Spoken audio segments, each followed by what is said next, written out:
MC 정관용. KBS 1라디오 정관용의 시사본부. 들어보면 달라요.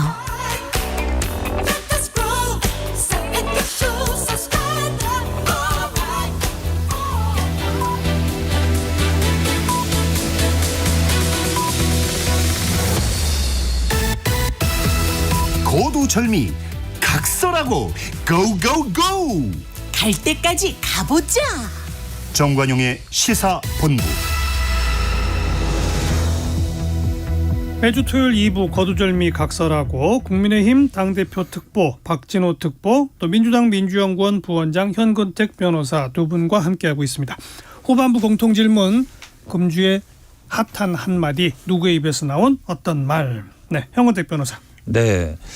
오늘 아마 하태경 의원이 기자회견을 했는데요. 그러니까 부산에서 3선을 하지 않았습니까? 근데 서울로 도전하겠다. 네, 기득권 내려놓겠다 한마디로 얘기하면 이게 이제 보기 좀 드문 모습인데 홍익표 의원 같은 경우에도 뭐 좋은 지역에 있다가 이제 강남 험지로 출마하겠다 이러면서 민주당 내에서 굉장히 이제 반응이 뜨거웠거든요. 서초로 출마한다고 그렇죠. 그랬죠. 예. 물론 이제 이 배경에 대해서는 많은 뭐 정치권에 있거나 이제 주변에 있는 분들은 어차피 못 받을 것 같으니까 선수 친 거 아니냐라고 하지만 부산에서 하태경 공천 못 받을 것 같으니 그렇죠. 그런 얘기들이 사실은 예전부터 많이 있었거든요. 왜냐하면 예. 해운대 지역이 워낙 좋은 지역구입니다. 좋은 지역구고 거기서 내리 3선을 했기 때문에 그리고 하태경 의원의 스탠스가 그렇게 뭐 친윤인 것도 아닌 것 같고 그러니까 아마 대부분 기자들도 그렇고 이번엔 못 받을 거다. 예, 그럼에도 불구하고 어쨌든 기득권 내려놓고 도전하겠다. 저는 뭐 거기에 의미 있다고 봅니다. 네. 실제로 하태경 공천이 어려웠습니까?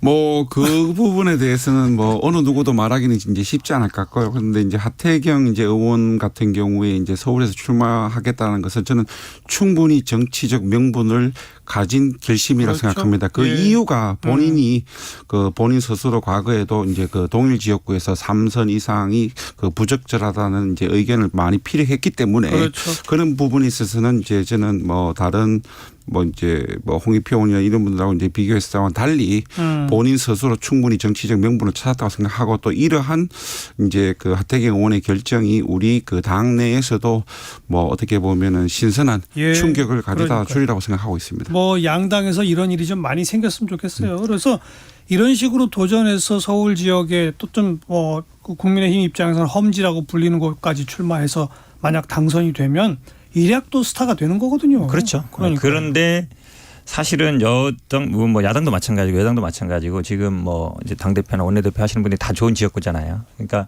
과연 그럴 가능성이 있겠느냐. 그러니까 이게 사실은 3선 초과를 동일 지역 못 한다는 거는 계속 어찌 보면 저 같은 원외 인사들은 계속 얘기해온 반대 참 쉽지는 않다. 법으로 만들기는. 왜냐하면 반대할 거기 때문에. 그런데 이 어찌 보면 쏘아올린 공인데 이게 막 이렇게 막 전반적으로 퍼져나가면 좋겠지만 저는 근데 우리 국회가 그럴 가능성은 많지 않다라고 보여요. 그래 부분적으로라도 퍼져나가야죠. 네. 자, 우리 박진호 특보는 금주의 핫한 한마디 누구의 무슨 말?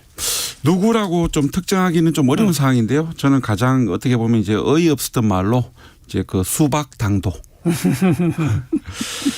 우리 그 국민들 입장에서 봤을 때 그 우리 정치인들이 가장 욕먹는 이유가 패거리 정치입니다. 예. 또 거기에 이제 그 패거리 정치라는 것이 이제 뭐 예를 들어서 해외 사례를 본다라고 하면은 뭐 어떻게 보면 정책적 이념에 따라서 어떻게 보면은 이제 그 동질성을 가진 이제 정치적 그룹들이 생기는 것은 저는 그 정치 문화의 발전뿐만 아니라 정책적 발전을 위해서도 매우 바람직하다라고 생각합니다. 그런데 어느 특정 인사에 그 줄을 서는 그런 패거리 정치는 매우 적절치 못하고요. 국민들 입장에서 봤을 때는 짜증만 나는 일이고 예, 예. 이 수박 당도라는 것이 과연 좀 더 이상 우리나라 정치에서는 이러한 뭐 그 정치적 줄서기는 예. 더 이상 존재하지 말아야 될 것으로 보입니다. 우리 현근택 변호사는 당도 제로?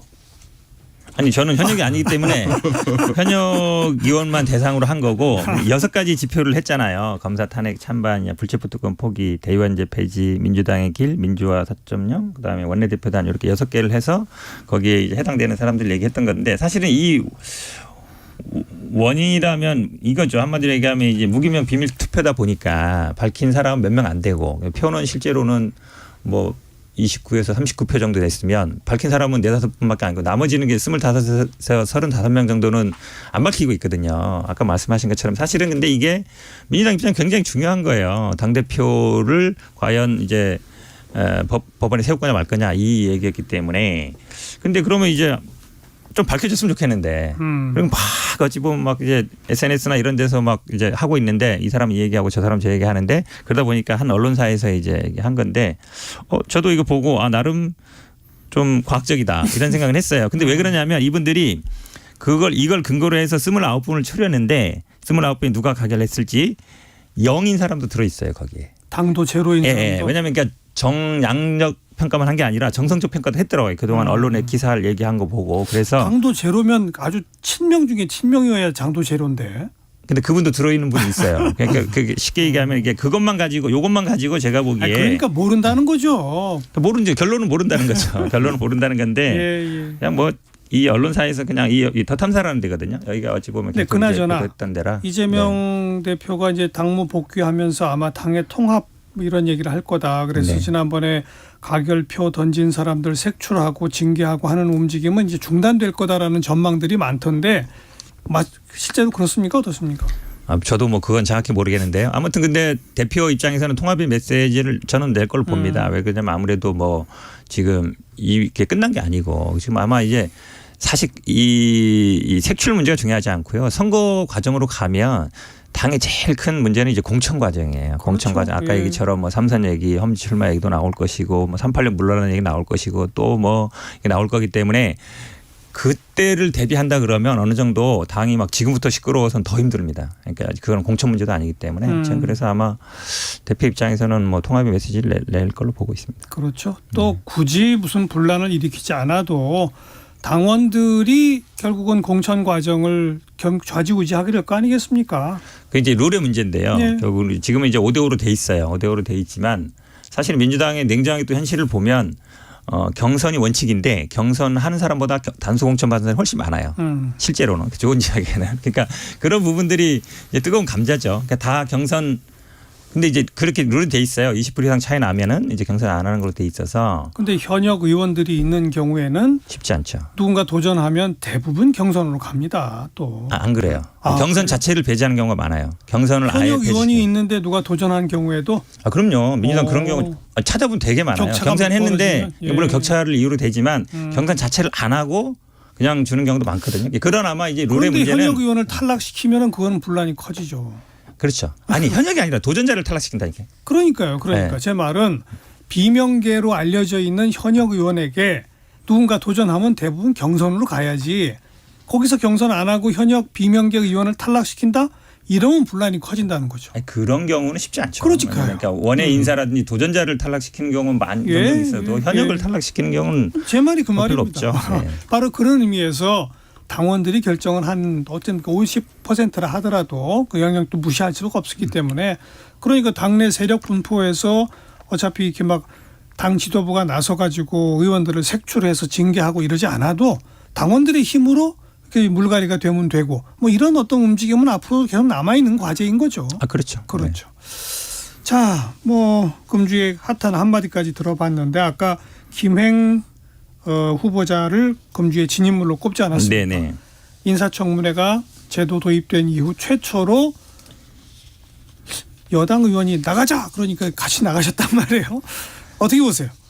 저는 이게 좀 걱정되는 게 물론 이게 뭐 법에는 없어요. 뭐 참고인이나 이런 분들은 안 나오면 뭐 처벌 조항도 있는데 설마 후보자가 안 나오겠냐라고 생각한 적은 없잖아요. 그러다 보니까 이제 규정은 없는 건데 아마 이제 또 이제 법 위반 아니다 이러실지 모르겠는데 이런 경우가 없었다라는 거는 그동안 어찌 됐든지 간에 인사청문회를 하면 후보자는 나왔단 말이죠. 그러니까 단독으로 하든 어떻게 하든지 간에. 근데 그 관행이 어찌 보면 깨져버린 거거든요.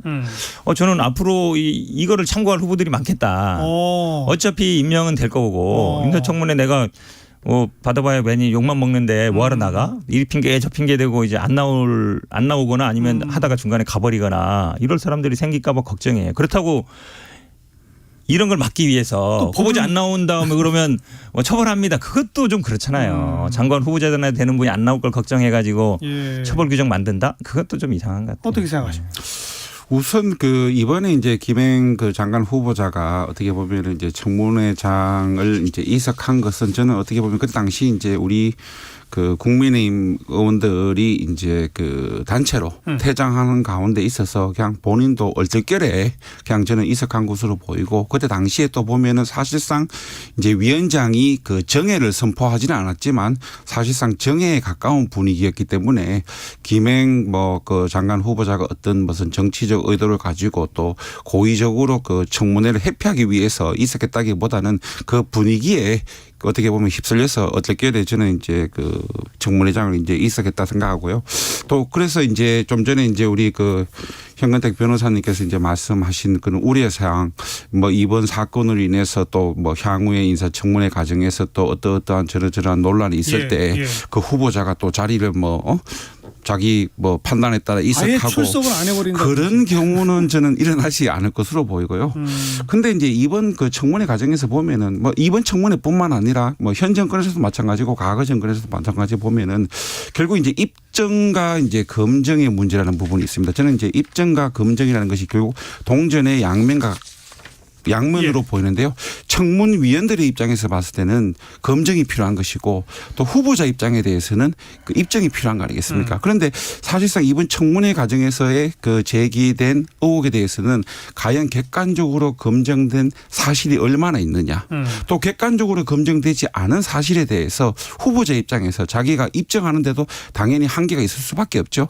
또 뭐 예를 들자라고 하면은 또 이 그 장관 후보자의 인사청문회라는 것이 결국은 그 후보자가 장관으로 임명이 되었을 때 그 직을 잘 수행할 수 있을지 없을지가 가장 중심이 되어야 되는데 이번에 이제 그 청문회장에서 이제 저희 그 당 이제 그 국민의힘 의원들이 이제 퇴장하게 된 여러 사유 중에 하나는 결국 아까 이제 뭐 다른 그 이균용 그 대법원장 후보자 관련 전 대법원장 후보자 관련해서도 말씀하신 분 중에 이제 결국 뭐 윤석열 대통령과의 친소 관계 또 뭐 김건희 여사와의 친소 관계 그 제가 이런 사례를 한번 말씀드리고 싶어요. 제가 만약에 뭐 초등학교 때 중학교 때 고등학교 때 한 반에 1년 동안 같이 공부한 친구라고 하더라도 제가 말 한마디 안 한 친구도 있거든요.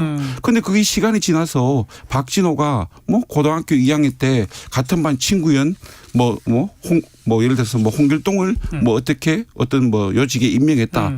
그러면 그거를 당연히 많은 사람들이 저한테 친소 관계에 따라서 임명한 것이 아니냐라고 제기할 수 있겠죠. 그런데 제 입장에서는 그 홍길동이라는 친구가 우리 반에 있었는 건 알지만은 그 친구하고 제가 말 한마디도 한 적 없는데 또 어떻게 보면 김행 후보자 역시도 김건희 여사와 만난 게 다 뭐 어떻게 보면 사실상 한 번인데 뭐 왜냐하면 이제 뭐 본인은 이제 두 번이라고 이제 밝힌데 두 번 중에 한 번은 본인이 이제 비대위원이었을 때 이제 그 대통령 초청 이제 행사에서 식사 자리에서 이제 만난 것이고 그 이전에 한 번은 이제 전시회를 같이 하면서 이제 만났다는 것인데 그런 부분에 대해서는 사실상 검증되지 않은 사실에 대해서 정치적으로 재단하고 이제 의혹을 제기하는 것은 저는 적절치 못하다고 생각합니다.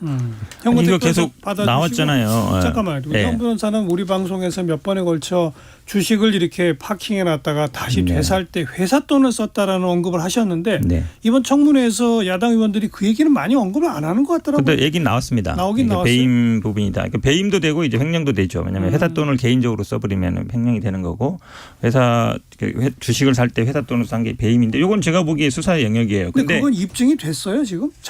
아마 그게 뭐 언론 보도는 나온 것 같습니다. 근데 입증된 바는 아직은 없고. 아니 뭐 수사하지 않는 한은 안 나오겠죠. 왜냐하면 이 주식 파킹 관련해서도 계속 야당 의원들이 그 주식 거래 내역이라든지 아니면 뭐 돈 문제라든지 이런 걸 얘기했는데 자료를 잘 안 냈고요. 그다음에 지금 사실은 뭐 예를 들어서 예전에 뭐 친한 사람이 있다 아닌 친한 사람이 있다 그러면 사실대로 얘기하면 돼요. 근데 두 번 만났다 그랬는데 바로 그 전에 이 위키트리랑 이 코바나랑 같이 전시회하고 사진 찍은 게 나와버렸잖아요.